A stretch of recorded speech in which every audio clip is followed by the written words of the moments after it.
Baik, Assalamualaikum warahmatullahi wabarakatuh. Nama saya Nadia Haruna Amala dengan NIM 240701606073. Dan di sini saya coba menjabarkan sebuah studi kasus yang berjudul wawancara transisi quarter life crisis, masa transisi di situ setelah lulus sarjana pada teman saya. Jadi dengan judul quarter life crisis setelah lulus sarjana itu seperti apa, saya coba mewawancarai teman saya dan memberikan 3 pertanyaan. Ini ada orangnya, ini suaranya. Jadi temanku gimana ya? Jadi pertanyaan pertama, gimana sih pertama kali menyadari kalau atau ada kayak kebingungan setelah kelulusan itu semacam apa? Perasaan aku ya setelah lulus. Iya.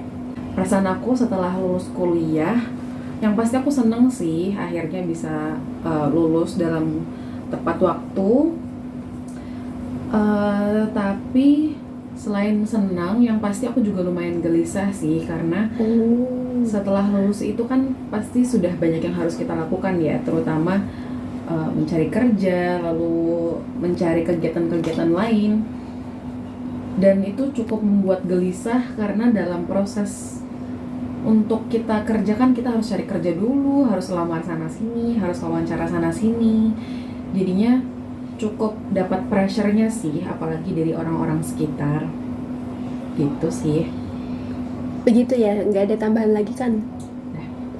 Oke, berarti aku coba lanjut ke pertanyaan kedua.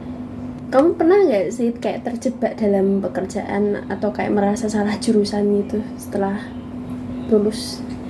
Udah pasti pernah sih, apalagi kalau bisa dibilang jurusan yang aku ambil waktu kuliah itu adalah jurusan pilihan ketigaku, yang mana sebenarnya aku ini nggak begitu minat sama jurusannya, cuman jadinya ngebuat aku males-malesan waktu kuliah karena aku ngerasa aku nggak passion di bidang ini. Jadi waktu lulus pun akhirnya aku juga bingung mau cari pekerjaan karena aku ngerasa nggak menguasai total dengan jurusan yang aku ambil. Jadi cukup insecure sih untuk ngelihat pengalaman kerja orang-orang.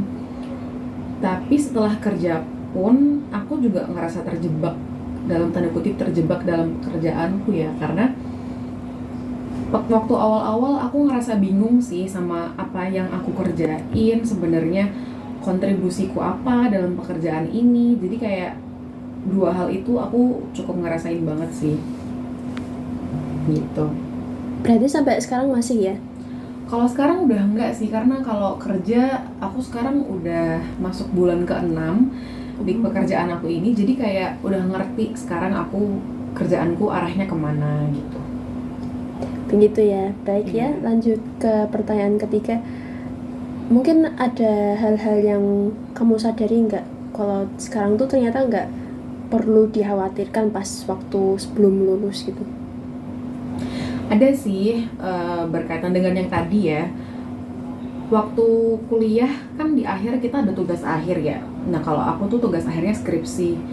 Sedangkan waktu aku mengerjakan skripsi itu aku cukup lumayan stres sampai aku menarik diri dari orang-orang, stres sampai aku gak mood untuk ngapa-ngapain, saking pusingnya dengan apa yang aku hadapi pada saat itu.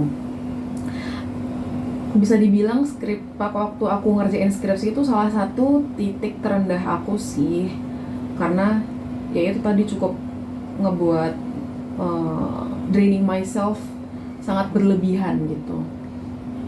Cuman setelah aku sadari, setelah aku lulus, kayak sebenarnya setelah aku sadari sekarang kayaknya aku nggak perlu sebegitunya untuk mikirin skripsi yang aku kerjakan pada saat itu sih, karena pada akhirnya pun memang itu memberi pengaruh di hidupku pada saat itu. Tapi selanjutnya apa? Nggak ada gitu menurut aku ya. Jadi untuk stres yang memberi impact yang sebegitu besar ke aku pada saat itu, setelah dipikir baiknya mending aku nggak begitu menarik diriku sedalam itu sih untuk stres mengerjakan skripsi. Jadi kayak untuk adik-adik semua, untuk teman-teman semua yang masih mengerjakan skripsi, jadi kayak nggak perlu stres-stres banget, karena itu pasti semua akan terlewat dan kalian pasti akan bisa mengerjakannya gitu.